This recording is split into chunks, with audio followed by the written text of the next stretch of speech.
Whenever I travel, I carry a little metal box of Altoid mints because after a 4-hour, 7 a.m. flight, everyone has bad breath.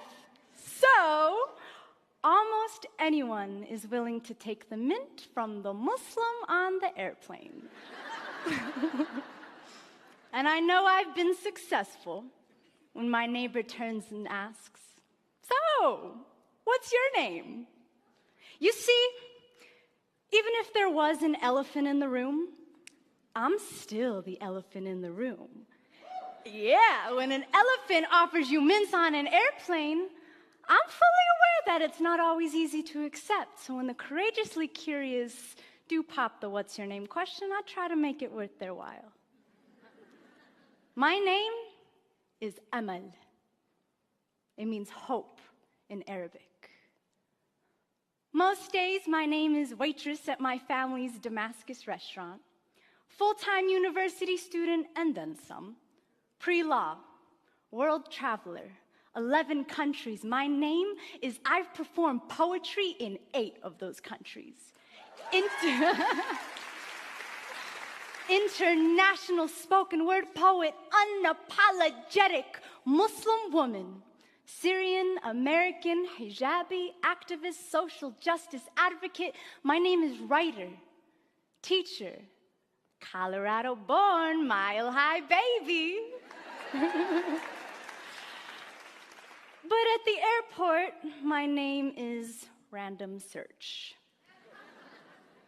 And on the street, it's terrorist, sand nigger, raghead, oppressed, and on the news, it's ISIS, jihadi, suspect, radical. My name is could your Muslim neighbor be an extremist? My mama, who wears the hijab, the Islamic headdress, is often referred to as go back to your country. But she's from Iowa. And her nickname is Lisa Pizza. And it does not take more than a couple questions to figure out that her country is the Council Bluffs cornfields. But how would someone know this without asking? They say the shortest distance between two people is a story. Well, I elaborate on that to say that the greatest distance you can travel in the shortest amount of time is by asking someone their name. The way we name ourselves is a reflection of who we are. Our declarations, family histories, the things we believe, the morals we abide by, our homes, cultures, transformations. Like a Muhammad turned Mo, or a Lisa Pizza turned Iman. And how we name others and how, if we allow others to name themselves, is a reflection of our own declarations, of our courage and our fear. The malleability of a person's story must be self-determined, coming from the lips of the storyteller, not the anchorman, not the megaphone, not even the scarf on her head or the melanin in his skin, because no one can speak the names of billions in one breath unless it's in prayer.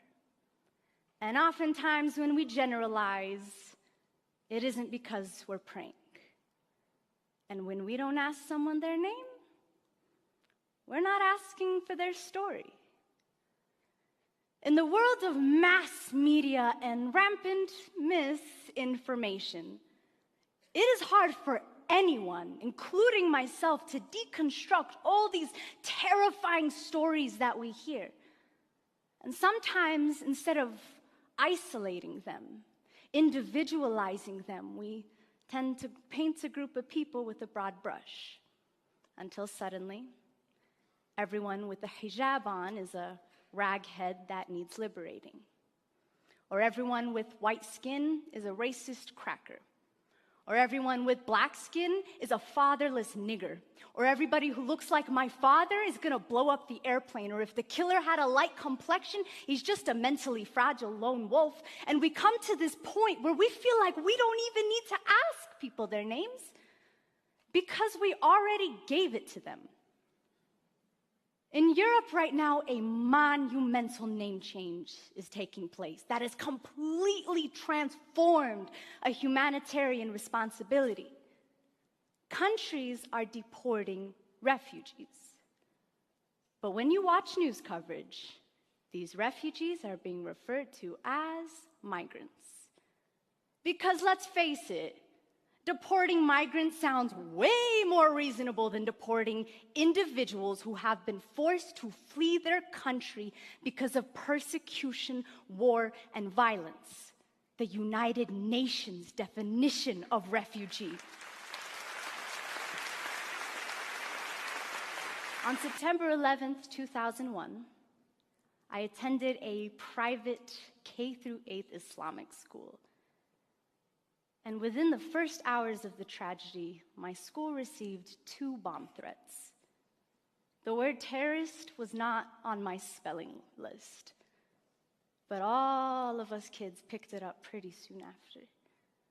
And in naming us terrorists amidst this mass tragedy that affected us as Americans too, in the words of Dalia Mujahid, we were not just mourners, but we were suspects as well.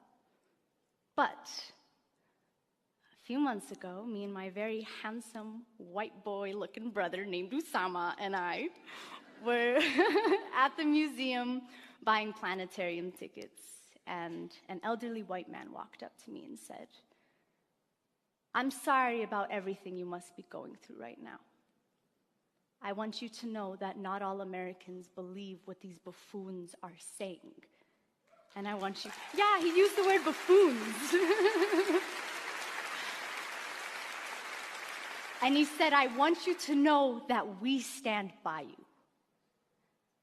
Now, had I not been wearing a little piece of my identity on my head, he wouldn't have known to tell me this. And even though he didn't ask me what my name was, he instead told me his. I have learned from experience that when someone really wants to know, they will be willing to cross that threshold of fear and find out that my name means hope. And then they'll have the courage to ask the much more important questions that probably only I can answer. Like, what's that thing on your head? Were you forced to wear it? Are all Muslims really violent people? Does the Quran really say to kill all of us? Can you please tell me what's up with ISIS?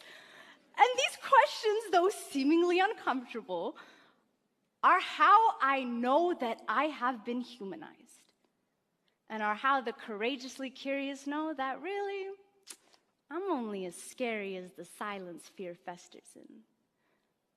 Upon meeting someone new, we ask their names. We do not assign it to them. And with that name, we are given ancestry, bloodlines and dialects, books and poems, perspectives, wars, struggles, and survival stories. What's your name is such a short distance to cross. But when you ask me, ooh, buddy, I'm gonna take you from Kuala Lumpur to Barcelona to Beirut. We're gonna go to Damascus, to Sydney, to Trinidad and Tobago. I will show you Mecca. My closet with 70+ international scarves, the graves of my 31 family members who've been killed in Syria, the coffee shop that I hang out at and do my homework. But we must have the courage to claim our curiosity, to go beyond anything we ever knew, anything we ever feared. But it takes two. The elephant who offers the mint, and the one who takes it.